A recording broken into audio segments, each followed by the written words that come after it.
It's good to see you guys. Excited about this week. The bye was good to us. A lot of energy in practice today. A lot of respect for the team that we're playing. Known Sonny for a really long time.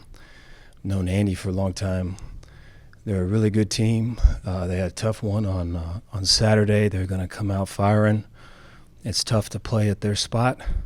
It's a big challenge for us. We're excited about the challenge. Guys are too. Take any questions you got. Dave, you guys have had receivers making big plays all season long. Is this the deepest group of receivers since you've gotten here? Yes. At this stage of the game, you invest. You choose where to invest in, and we invested pretty heavily in that group, and it's paying off. How healthy are you after the bye, specifically Carl, Omar, and Brayson? Omar's was back with us doing everything that he's supposed to be doing. Who else did you say? B-Wash doing everything he's supposed to be doing. Did not see Carl. I have to wait and see with him. Dave, what about just what does TCU do well? What's their biggest threats, I guess? They're explosive on offense. When they don't turn the ball over, they are really effective at making explosive plays. And, they've got receivers that can make contested catches. They've got receivers that can catch the ball, make a guy miss, and go the distance. And quarterback is really calm and poised. He can beat you with his feet. I think the O-line's improving. I think the running backs, they've got a committee over there, but they're all very good players. And I think defensively they do a lot. They pressure you.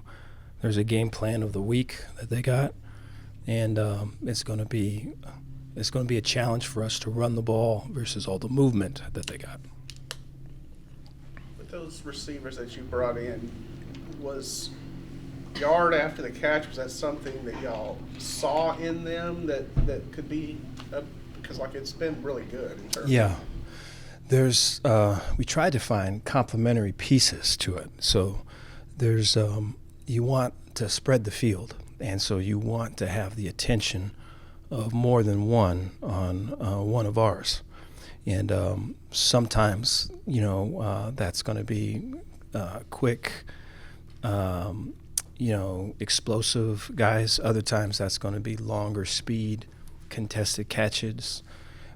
When it got to that point, it was, hey, let's take the best player available. But we wanted someone that is going to demand a double team and is going to demand cloud coverage, is going to demand an extra guy so that we could get all of them on the field at one time and, go by the numbers. Coach, a lot of programs talk about winning the bye week. What specifically makes this bye week good for y'all? How would you constitute a win? We did a lot of self-scout, and so we had our defensive staff do it for our offense and vice versa. And our special teams kind of assistants did for special teams, and spent the majority of the week on that. So, here, these are the tells that we're giving up. Here's all the weaknesses. Here's the strengths.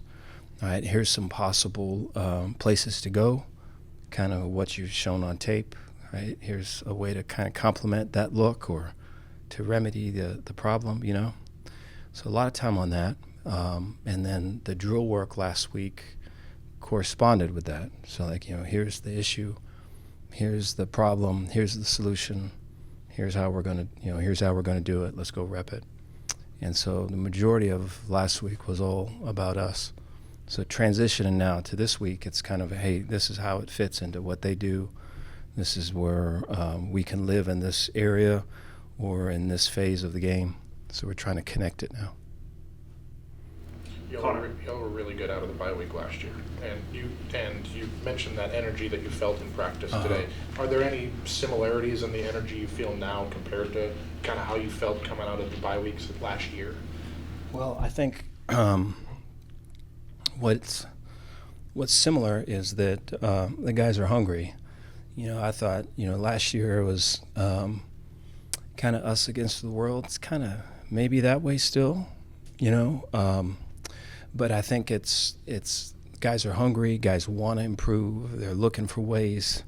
They want to be coached. They want more. They want better.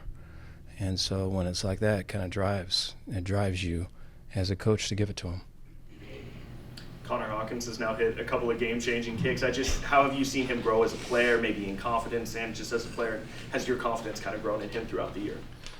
Yeah, his confidence has been strong, and it's been that way really since the start of camp.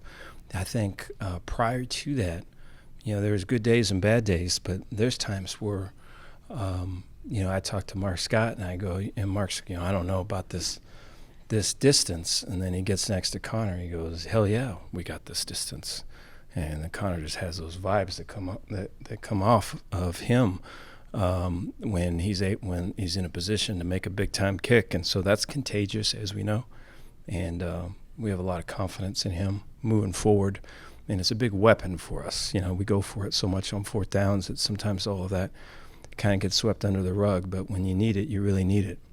I'm glad he's with us. Do you get a little extra family time in a bye week? My boy had a game, as I went to go watch him play on special teams, and it was a good game. We had a couple recruits there, and was able to watch them, but not as much. A lot of film time to be able to make the most of this week. You got to do all the legwork this past week, but it was nice to be able to have that time though with him. The drive to, he wanted to listen to all of his music on the drive to. You get hyped up. And so all that was cool to go to experience. Dave, in the self-scout, was there specific things on defense that y'all saw that you can get better at, that kind of thing? Yeah, we're getting a bunch of just irregular formations and motions and kind of things that fit kind of outside the box. I think you'll think Oklahoma State, but there's just different versions of that. TCU's been in the past a team that can very much do that. Up to this point this year, they haven't done that.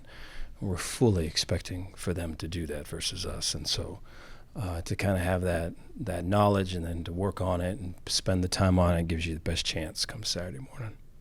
Has any of the guys who have been here and now gone through this rivalry for a few years, kind of what's their conversations like with guys who maybe this will be their first time, and what this game really means to just Baylor in general? Yeah, it is. It's a big recruiting rivalry. It's we have a bunch of former players that this means a lot to. Our guys that are on our team now remember last year. We got a fair amount of guys that remember a couple of years ago, and it was a field goal the other way. And so a lot of really tight games, competitive games. It's tough to play there. They're fired up for this one. Coach, a lot has been made about starting fast. You yourself have talked about complementary football on both sides of the ball. 11 a.m. kick. How are y'all making sure your guys are ready to go, or does that come from within?